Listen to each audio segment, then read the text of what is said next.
Especialistas de Segunda. Ora viva, sejam muito bem-vindos a Especialistas de Segunda, o podcast inteiramente dedicado à Segunda Liga Portuguesa de Futebol, a Liga SAPSEG. Eu sou o José Silva e o meu convidado de hoje é Tosé Marreco, 33 anos, tem como registros históricos ser o melhor marcador de sempre da Taça da Liga, com os mesmos golos de Paulinho, é também o quarto melhor marcador da Liga Portugal 2, onde foi o artilheiro-mor por uma ocasião e subiu 2 vezes de divisão. Ainda para tema de conversa, o Tosé passou por 5 países ao longo da carreira e é também por isso um prazer ter-te aqui. Tosé Marreco, bem-vindo a Especialistas de Segunda. Obrigado, é um gosto. Muito bem. Este programa normalmente destina-se exclusivamente à Segunda Liga, mas dado este vasto currículo, vamos ter obviamente que abordar outros temas e é por aí que começamos. Sei que estiveste na formação do Lausanense, também nos escalões de formação da Académica. Pedia-te para recordares um pouco desses tempos, já eras goleador, já eras avançado? Olha, eu esses ainda considero que são os meus tempos de todos. A parte da formação, eu ainda acho que acabam por ser ainda os mais verdadeiros. Eu andei ali ainda por várias posições. Eu comecei mais, e aquela primeira época em que eu sinto mesmo que, bom, quero ir atrás disto, foi na primeira época em Miranda do Corvo, Mirandense, e jogava como médio centro, segundo avançado, e jogávamos, aparecia muito na área, jogávamos muito por fora e eu atacava muito a área e fazia muito gol na área. E portanto eu fui para a Académica como médio centro. Depois o Rui Silva nos juvenis, logo no início da época, é que me fixa definitivamente na frente, no primeiro ano de juvenil. E portanto a partir daí já não saí mais daí. E foi uma boa opção do Rui Silva na altura e que valeu a pena. Acabaste por te estrear como sénior no Pampilhosa, não é? Mas depois, com apenas 20 anos, acabas por tomar uma opção arriscada. Vais para a Holanda, para o Zwolle, para uma segunda divisão, creio eu. Um país diferente, uma língua diferente, novos colegas, uma nova cidade. Como surgiu esta oportunidade e como foi a adaptação já agora? Epá, foi o mesmo, o ter que arriscar. Na altura trabalhava com um empresário que era o Jorge Baidec, e que me ligou uma vez a dizer que havia esta oportunidade. Eu perguntasse se eu queria lá ir 15 dias às experiência. Eu disse que sim. Eu, na altura, senti que era mesmo isso, uma oportunidade que tinha que agarrar. As coisas aqui em Portugal estavam difíceis. Eu começo na Pampilhosa e depois vou para o Mirandense, na altura Campeonato de Portugal, segunda B. Ganhava 300 euros, que não foram todos pagos nesse ano sequer. Portanto, eu tinha que ir atrás de alguma coisa, e surgiu essa oportunidade e eu senti que era a oportunidade da minha vida. Fui, do nada, nunca tinha saído de casa também. Lembro-me na altura, a minha mãe estava em viagem, estava no Japão na altura, em viagem, e eu liguei-lhe a dizer que o filho ia 15 dias para a Holanda. Depois tive sorte também, obviamente, que é sempre necessário. As coisas correram muito bem, e depois foi tudo isso. Além da parte futebolística, foi a questão da experiência de vida, de ir para um país novo, totalmente diferente do nosso, e ter que me adaptar, e pronto. Mas o meu foco era lá ficar. Era lá por onde era lá ficar. A experiência correu muito bem, pelo menos do ponto de vista desportivo, e até acabaste por, penso que nessa altura, ser chamado à seleção de sub-21, não foi? Foi muito bom. Foi sempre dos anos, e chegando ao fim da carreira e analisando, foi claramente dos anos que evolui mais, porque havia muito treino específico, eram diferentes a forma de abordar os avançados. Era um campeonato que eu gostei imenso. Não subimos à Primeira Liga porque só perdemos esse acesso com uma equipa da Primeira Liga, que fazia-se um play-off, tal como este ano se vai fazer aqui na Segunda Liga. e só perdemos o acesso à Primeira Liga no último jogo. Fui chamado à seleção na altura, se calhar nesse ano até devia ter sido chamado mais vezes, mas foi muito positivo, efetivamente, foi um ano inesquecível. E estar ao lado de jogadores na própria seleção, como o Hélder Barbosa, o Yannick Jaló, que na altura estavam a despontar, eram jogadores já com uma grande aposta dos clubes grandes, não te fez pensar que poderias chegar à ribalta? Sim, obviamente quando entras naquele lote de jogadores, estás mais perto de conseguir, pelo menos de conseguir lá chegar.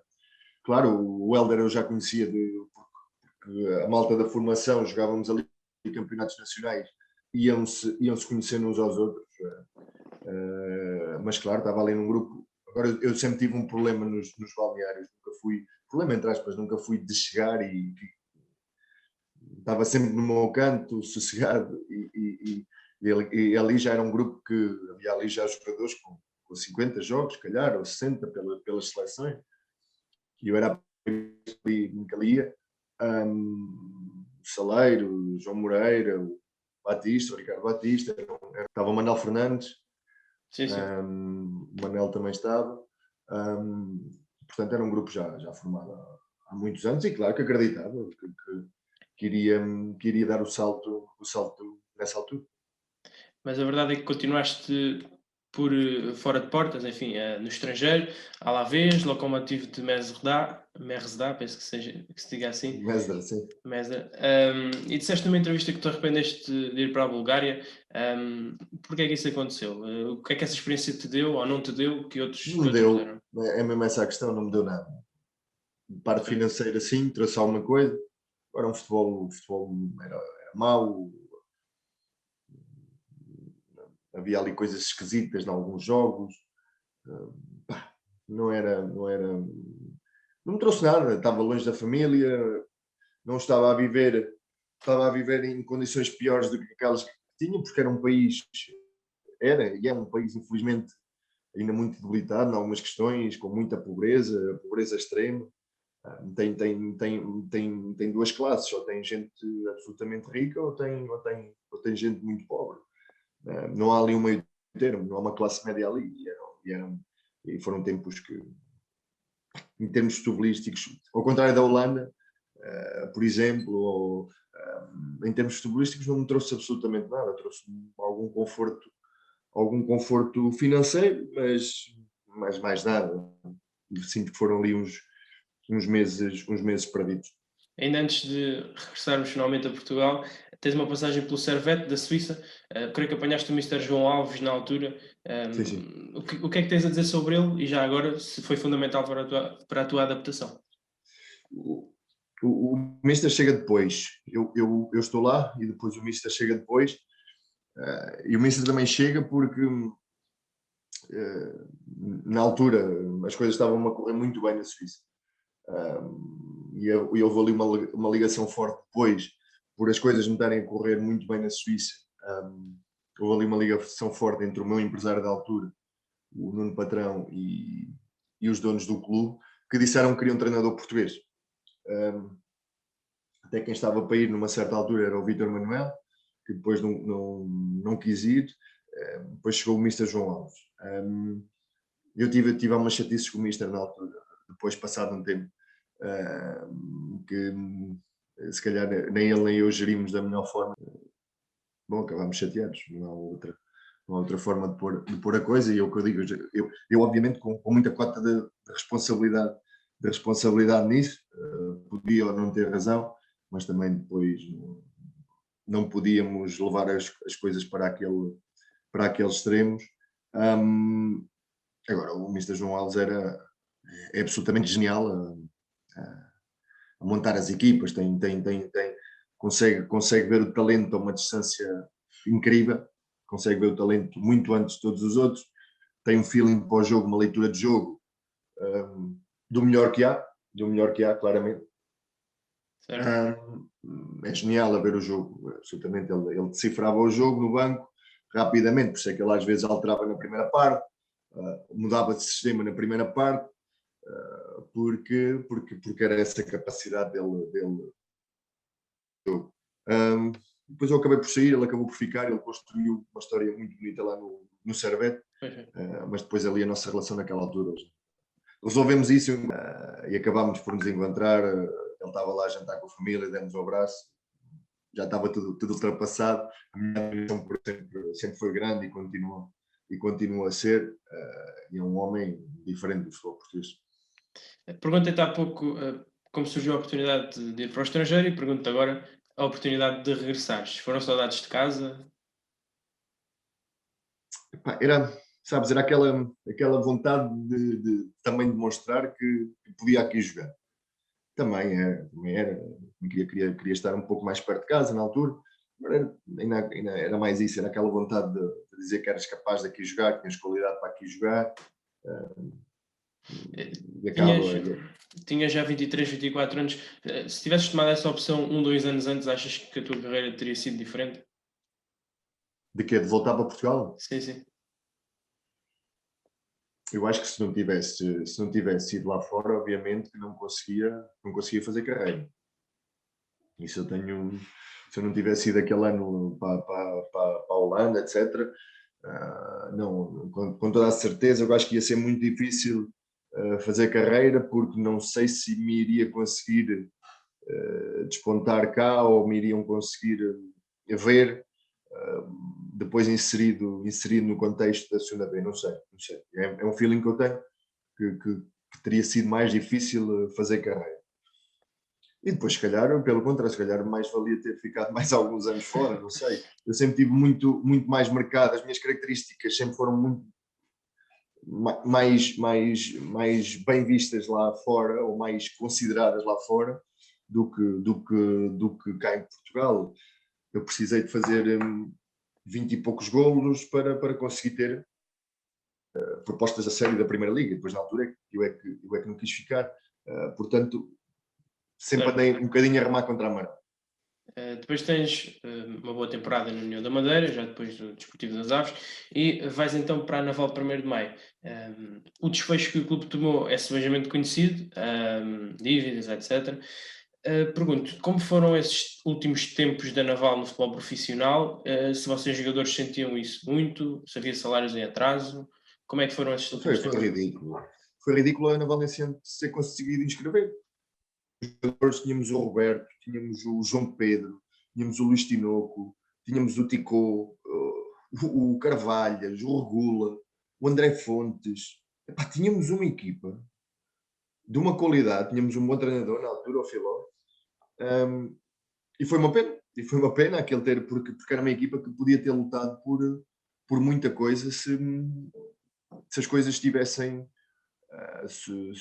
organizadas desde o início. Quando eu digo organizadas, digo pela direção. De histórias surreais e que eu quis rapidamente sair dali.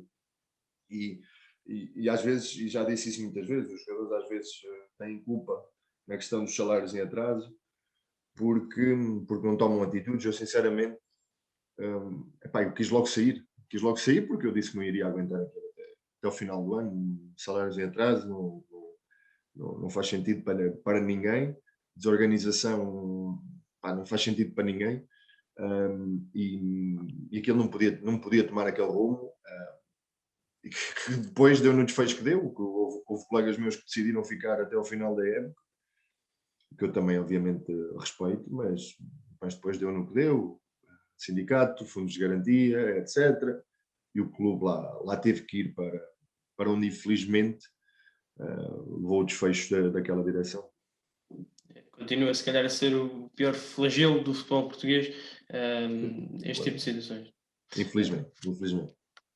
Já depois desse período, dás o salto para a Primeira Liga, para jogar no Beira-Mar, acabaram por descer e tu fazes apenas 2 jogos, creio eu. O que é que correu mal? Falaste num projeto, numa entrevista, correu mal esse projeto? Correu, claramente. Olha, eu já contei esta história uma vez e vou contá-la outra vez porque é sintomático do que se passou. Eu chego ao Beira-Mar, excelente, estava a ser uma época muito boa. E chego ao Beira-Mar, surgiu essa oportunidade e chego ao Beira-Mar. O Mr. Ulisses Moraes chama-me ao balneário. E primeira conversa, primeiro dia que eu chego à Aveiro, chama-me ao balneário e diz assim, pá, não fui eu que te escolhi. Não estás aqui porque eu quero. Foi a recepção que eu tive do misto, na altura. E eu só disse, pá, deixa-me trabalhar e olhe para mim da mesma forma e deixa-me tentar. Com os treinos, com 2, 3 semanas de treino, ele chamou-me novamente, pá, e disse, pá, conto contigo, tens qualidade e efetivamente queres isto. Não foram exatamente estas as palavras, mas andou à volta disto. Tens qualidade e eu vou apostar em ti. E chamou-me para junto muito, inseriu-me ali e efetivamente começou-me a convocar. Foi ele que me lança no jogo. Infelizmente, depois é o azar, que ele por causa dos maus resultados, também sai, é despedido. E portanto, aquele trabalho que eu estava já a conseguir com ele, e o Ulisses Mister foi uma pessoa excelente. Ele teve aquela. Eu entendo perfeitamente, nunca lhe levei a mal aquela conversa, nunca, até porque ele foi depois o primeiro a fazer uma meia-culpa, entre aspas, a dizer, a chamar-me para junto dele. É um homem que gosto muito e que admiro muito. Só que novamente, lá está, aquele trabalho todo que eu estava a ter foi por água abaixo. Depois chegou o Costinha. Epá, é daquelas coisas que tu podes dizer que tiveste pouca sorte. Eu novamente o Costinha também não me conhecia, fico os primeiros jogos fora, com o trabalho, começo a entrar no grupo. No jogo que eu vou para jogar a titular, tenho a única lesão muscular da minha vida. A única lesão muscular da minha vida. Inacreditável. Uma quarta ou uma quinta-feira rasguei-me. A única lesão muscular que eu tive nestes anos todos de carreira, tive ali, no jogo que eu ia fazer de início. Epá, são daquelas coisas do futebol. Tive 4 semanas de fora, 3 ou 4 semanas. Depois para apanhar o barco já é muito difícil. E preferiste então dar um passo atrás, voltar a uma segunda liga, ao Tondela? Eu só tive, atenção, aí não foi preferência. Na primeira liga ninguém me queria nessa altura. Poucos jogos. Portanto, foi sempre, eu costumo dizer, eu nunca tive a sorte de cair para cima, como se diz no futebol. Nunca me aconteceu isso. De fazer más épocas e ter boas opções. Não, eu tinha sempre que voltar para trás. E, portanto, tive de chegar novamente à segunda liga, não havia outra hipótese. E tiveste um início fulgurante no Tondela, o que te levou a preferir a seguinte frase: se eu me chamasse Marekovic, sei bem onde estava. É preciso contextualizar, eu percebo isto, sou de comunicação e percebo perfeitamente que o contexto é bastante importante e nessa altura vinham muitos jogadores sérvios para Portugal, nomeadamente para o Benfica, e creio que o que tu quiseste dizer era que o jogador português às vezes não é tão valorizado como o estrangeiro, certo? Como é lógico, eu na altura a frase toda foi, se me chamasse Marekovic, Marrequinho ou Marrueco, foi assim uma coisa. Claro que obviamente na altura estavam os jogadores sérvios a chegar para o Benfica, e como a questão Benfica, Porto e Sporting vende muito em Portugal, como é lógico, tudo o que está associado a isso, pegaram naquela frase, meteram naquela frase. Mas que, muito sinceramente, em muitos casos continua a fazer sentido, como é lógico. E eu não tenho... E a questão é simples, é ver assim, se fosse um jogador que fizesse 20 e tal golos, ou 15 golos, ou 10 golos regularmente numa segunda liga da Grécia, de outro país qualquer, se não apostariam nele facilmente cá em Portugal. A questão era simples. Eu tenho a certeza que sim. É possível. Tenho a certeza que sim. Porque não há... Eu agora que vejo tantos registros, e que estou muito atento a isso, de registros de jogadores, seja do Campeonato de Portugal, o que quer que seja, não havia muitos jogadores com o registro que eu tinha de gol. A verdade é essa. Neste meu contexto, obviamente. Claro. E portanto, foi sim e como eu faço sempre, foi sempre uma defesa do jogador português. Aquilo foi sempre em defesa do jogador português, que para mim, muitas vezes ainda é olhado com desconfiança e com pouca aposta quando não há razões para o ser. Neste período em Tondela ainda tens um pequeno intervalo na Primeira Liga, no Olhanense. Pergunto, não contribuía para a instabilidade da tua carreira estares tão pouco tempo em cada clube, estar apenas um ano? Claramente. Sim, mas isso eram opções que na altura, por uma ou por outra razão, tiveram que ser tomadas. Como é lógico, a questão do resume-se também a um ponto, que é um ponto de lança. Eu na segunda liga era um jogador bem pago, para a realidade. E depois as coisas correm-te bem e tu tens outras propostas e sais, ou as coisas não te correm bem, tu és um jogador caríssimo para ali ter. As coisas não estão a funcionar. E muitas das opções que eu fui tomando com das saídas do clube era porque eu sentia que também não havia outra opção. Eram opções tomadas naturalmente. Eu obviamente sabia que precisava de estabilidade, precisava de ficar mais que meio ano, porque precisava fazer uma época completa ou fazer duas, mas infelizmente isso nem sempre deu. Infelizmente, culpa minha, culpa às vezes das próprias direções, e nunca deu para fazer. É lógico que a minha carreira acaba-se por se ter algumas segundas opiniões ou tirar conclusões, às vezes erradas, olhando para esse registro. Mas a verdade é que foi assim. Acabas então por voltar ao Tondela, uma bela época, acabas por ser campeão da Ledman Liga Pro na altura. Foi especial venceres por um clube que não tinha ainda esta expressão no futebol português, ainda era um clube com pouca expressão a nível de adeptos, de estrutura, etc.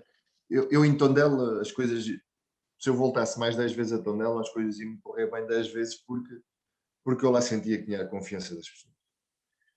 E não senti isso. Eu cometi um erro na minha carreira, que era às vezes ir para clubes onde só a direção me queria, ou onde só o treinador me queria, e tu tens que ir para um clube onde a direção e o treinador te querem. Ponto. Porque vais ter a confiança das pessoas. Às vezes, eu agora lembro-me, tomei algumas opções, sei lá, só que nem cheguei a falar com o treinador, que é um erro. Ou seja, o clube queria, a direção queria, eu cheguei, sentámos e acertámos. Pá, não faz sentido. Tens que ir para um clube onde o treinador te queira, onde a direção te queira, onde o clube te queira. O Gilberto Coimbra, o presidente, sempre me quis. Não chegámos a acordo 2 ou 3 vezes. E era sempre um clube onde eu me sentia muito bem. E esse ano foi uma equipa, foi claro que é especial, uma equipa do interior, com orçamento baixíssimo, baixo, para a realidade da segunda liga. Vindo do nada, é lógico que é muito saboroso, é muito, muito, muito saboroso. Num plantel que depois sofreu uma valorização constante, Fábio Pacheco, Carraça, jogadores que ao longo dos anos tiveram um currículo interessante, uma carreira interessante, graças também a essa subida. O Carraça, na altura, quase não jogava. Era um jogador que teve muitas dificuldades em jogar de início. Tinha um potencial que se via incrível. Era um plantel muito bom. Tinha o Pacheco, que para mim sempre foi um jogador diferente, dava muita estabilidade à equipa. Na altura tínhamos o Nuno Santos na esquerda, que foi adaptado lá a médio esquerdo. Nós jogávamos num 4-4-2, num 4-1-3-2. E o Nuno adaptou-se muito bem ali à esquerda. Tínhamos o Renato Santos, que era um jogador fabuloso, ainda mais para um jogador como eu. Eu e o Piojo entendíamos as mil maravilhas na frente, jogávamos muito soltos, muito à vontade. O Piojo às vezes ia buscar a bola central, andava por onde queria, porque o Kim Machado, a época começa com o Carlos Pinto, mas rapidamente entrou o Kim Machado e dava-nos essa liberdade na frente, a gente andar por onde quisesse, à frente. Havia essa liberdade total. E eram o André Carvalhas, que foi uma ajuda imensa, o Vitor Alves e o Pica lá atrás, com o Davison, davam muita segurança nas bolas paradas também, que era essencial. Muito bem mérito também de toda a estrutura e do Kim Machado. Segue-se uma aventura, mais uma, no estrangeiro, na Bélgica, no Macron. Que memórias guardas? O que nos podes contar dessa aventura? Aí foi uma opção financeira. Aí foi uma opção financeira e nessa altura tinha a Primeira Liga cá em Portugal e havia a hipótese sempre de continuar em Tondela. Na altura o Paneiro, eu tive uma conversa com ele também, só que e aí a verdade é esta, eu achava que para mim não fazia sentido ficar na Primeira Liga em Tondela e não ser visto logo como uma primeira opção. E eu acreditava que o Tondela fosse jogar naquele primeiro ano mais em transições. E eu disse logo que, com todo o respeito, mas não ficaria em Tondela. Com a história que eu ali tinha, não ia chegar a Tondela à Primeira Liga e não ser visto logo como uma primeira opção. E disse, na altura achei que era melhor sair e tomar uma opção de, mais olhando para a parte financeira. Eu pus as cartas na mesa e já não acreditava que olhassem para mim para chegar a uma equipa grande, pela idade que tinha, e tive o receio de chegar à Primeira Liga, ok, as coisas novamente. E perdi este impacto de 20 e poucos gols que tive. E, portanto, foi uma opção tomada, olhar pela parte financeira. Bem, a Primeira Liga da Bélgica é muito interessante. São estádios cheios, muita competição, jogadores de qualidade, relevados bons, muito bons. Os estádios sempre à pinha. Foi uma competição que eu gostei muito. Entrei num clube complicado em termos de gestão. Agora, financeiramente, nenhum clube podia pagar aquilo, nem mesmo um Braga, um Guimarães na altura, podiam chegar àqueles valores que foram valores que me deram alguma salvaguarda para o futuro. Tu, quando tens essas aventuras, digamos assim, no estrangeiro, sentes-te de alguma forma que estás a representar Portugal? Sentes-te tão ativo? Eu fiquei a admirar ainda mais os imigrantes todos, quer dizer, nós fomos ali, eu considerava-me um deles, obviamente, com outras condições, porque tinha muitas possibilidades de viajar sempre que havia hipótese, e na Holanda, na Bélgica, cheguei a cometer algumas loucuras de vir cá na Holanda, vir cá jantar e voltar no dia a seguir, porque era as saudades e fazia isso, chegava à tarde, jantava, no dia a seguir à tarde e voltava para a Holanda, por exemplo. Agora, claramente, sentimos-nos, olhamos para o nosso país de outra forma e sentimos muito mais as coisas. Há quem, claro, que se tenha visto obrigado a sair do país e se calhar fica ali com alguma amargura, que também é normal da vida, mas eu via-me como tinha mais saudades, ainda dava mais valor às coisas. Tudo o que era português para mim é bom e ainda dou mais valor. E portanto foi-se assim construindo as coisas.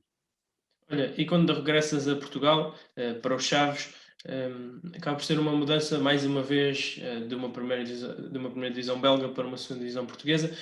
O Mister Vítor Oliveira foi determinante para essa mudança? O facto de estar mais perto da subida, de certa forma? Sim, eu acreditava que o Chaves ia subir nessa época. E como eu disse, nós estávamos ali num processo de Moscron, que o dono da equipa era o Pinizavi, e havia ali algumas trocas, houve ali uma troca de treinador também, nós tínhamos um treinador macedónio, depois entrou um treinador belga. Eu sinceramente não estava a jogar de início, os poucos jogos que fiz, de início lá fiz gol, mas era uma equipa que jogava muito, jogava para se salvar da manutenção, e jogava muito em transição, muito em transição. A maior parte do jogo, eu não fui ali tão opção, os jogos que joguei de início, efetivamente correram bem. E lá está, e para a realidade do clube era um jogador também muito bem pago. E depois surgiu ali a hipótese do empréstimo. Eu por acaso nem quis, na primeira fase eu nem quis, até disse que não queria sair, que ia lutar pelo meu lugar, etc. Depois surgiu a hipótese de Chaves, falei, obviamente o Mister ligou-me e eu achei que o Chaves ia subir, achei que podia ali ajudar um pouco, para um clube que também tinha tudo por onde crescer e gostei muito de lá estar. É curioso, normalmente diz-se que quem joga está sempre feliz, mas a verdade é que nesse plantel dos Chaves havia uma grande concorrência, o Luís Barrio, o Sandro Lima. Como é que até a própria envolvência do Mister Oliveira com vocês, como é que esse processo se dava?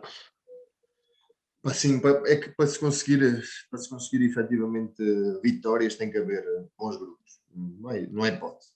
E ali além da qualidade que havia, hum, eu sempre tentei, é lógico que tive as minhas azias, mas tive as minhas azias quando não percebia ou quando achei que às vezes os treinadores não diziam a verdade toda, e isso fazia-me confusão. Eu fui muito feliz e sentia-me realizado ou feliz, até com alguns treinadores que não estava a ser a primeira opção, entendia porque entendi efetivamente, pronto, e achei que as coisas estavam a ser claras, como também fui outras vezes que estava a ser opção e testei lá estar. E não me sentia confortável naqueles grupos. Com o Vítor Oliveira, o grande mérito dele toda a vida foi sempre ser muito, muito pragmático, muito sincero e ter só uma cara. E ali havia um grupo que estava envolvido num bem comum, que era de pôr os Chaves na Primeira Liga.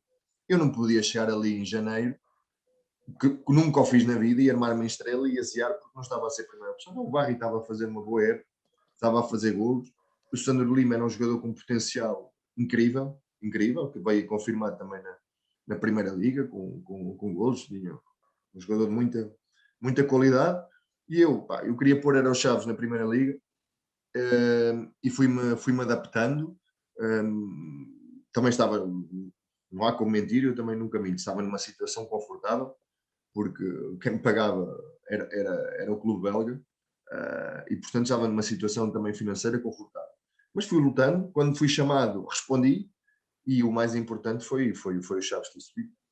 Por falar em lutar, qual foi o jogador, se é que há, o jogador mais difícil que tiveste de defrontar em termos de defesa central? Na segunda liga? Sim, por exemplo. Na segunda liga o Rocha, o Luís Rocha, Sim, que sim. está agora no Chaves, acho eu até. Luís Rocha, sim, sim, sim. Sim, era um jogador muito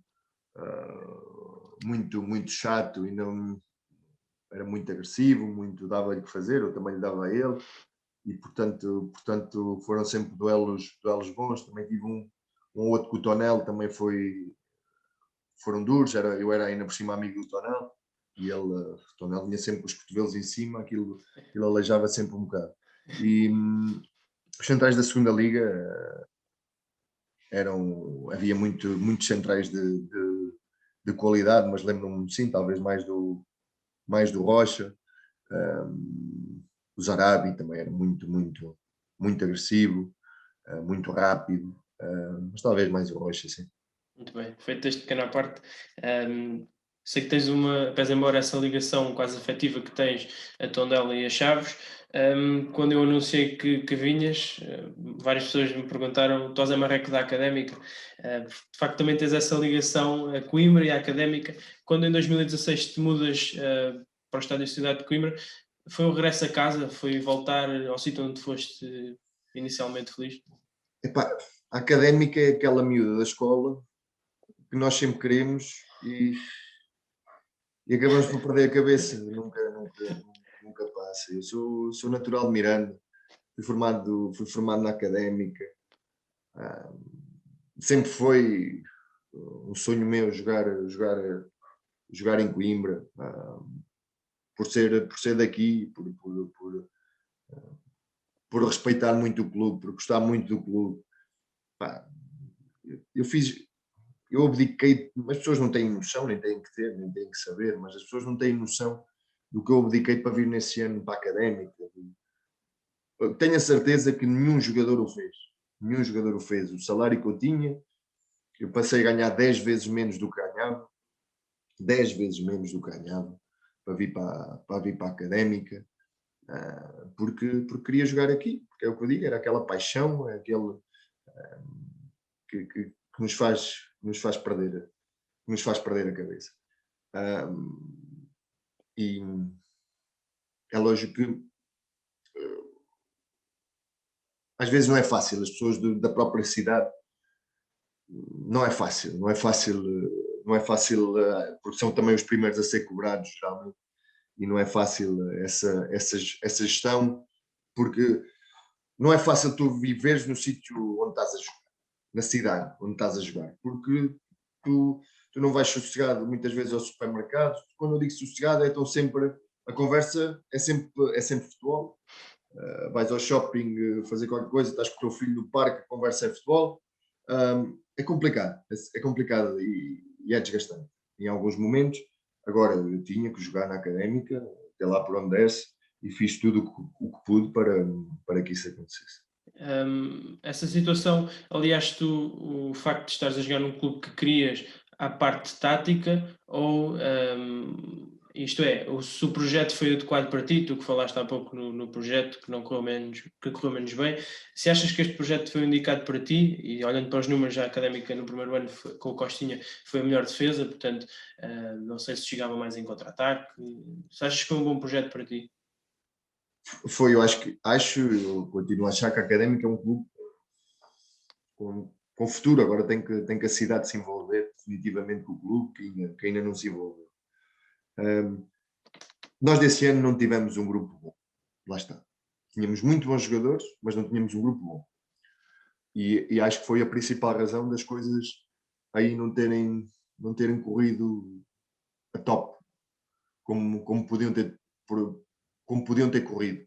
Se efetivamente aquele grupo fosse mais unido, pensou-se ali muitas vezes individualmente e não foi bom. Porque tínhamos jogadores de muita qualidade e podia ter sido outro desfecho daquele grupo. E falando nessa envolvência dos adeptos com o clube, tu quando és emprestado ao Famalicão, sentiste isso de perto, não foi? Uns adeptos quase indefetíveis, que mesmo jogos à quarta-feira estão lá, estádio cheio, sentiste isso? O Famalicão é um clube especial nesse aspecto, porque tem uma massa adepta muito forte, e que não deixava o clube. Na altura o Famalicão estava num processo complicado, e os adeptos estavam lá presentes. Mas a questão nesses clubes é que tu também tens de ter estofo para lá jogar, porque se as coisas não correm bem, se as coisas não estão a correr bem ao clube, eles estão lá para te cobrar. E portanto tens de ter estofo para jogar num clube desses. É um clube com muita história e que tem um potencial grande, ainda mais para crescer, como foi desenvolvido depois nos anos seguintes. Por isso é que está na Primeira Liga. Agora é um clube diferente por causa dessa massa adepta. Não resisto a perguntar-te, não sentes que terminaste a carreira demasiado cedo, com 32, 33 anos? Não sei se foi por questões físicas, se não, Não, eu mas... nunca tive. Graças a Deus, eu só tive uma lesão muscular toda a vida. Sempre me cuidei. Mas não houve ninguém que me motivasse para continuar a jogar. Eu sempre tive a ideia de deixar de jogar cedo. Sempre quis deixar cedo para começar também esta carreira cedo. Agora, depois chegou ali uma altura que ninguém me convenceu a continuar a jogar. Fui indo à Lourosa quando se calhar já não devia ter ido, porque fui convencido, mas não foi fácil. Depois ali a gestão técnica em Lourosa, que é um grandíssimo clube e que também vai ser um daqueles clubes que vai chegar lá acima, tem condições para isso, e é um grande, e vai ser uma equipa de referência, com toda a certeza, no futuro próximo. Agora ninguém depois me convenceu, ninguém me motivou para dizer, bem, ok, precisamos de ti. Não, houve uma única proposta na altura, que foi do Rui Duarte, do Farense, e que essa arrependi-me depois de não ter aceito, porque o Rui quis muito levar para o Farense, para a segunda liga na altura, e eu hesitei, acabei por dizer que não,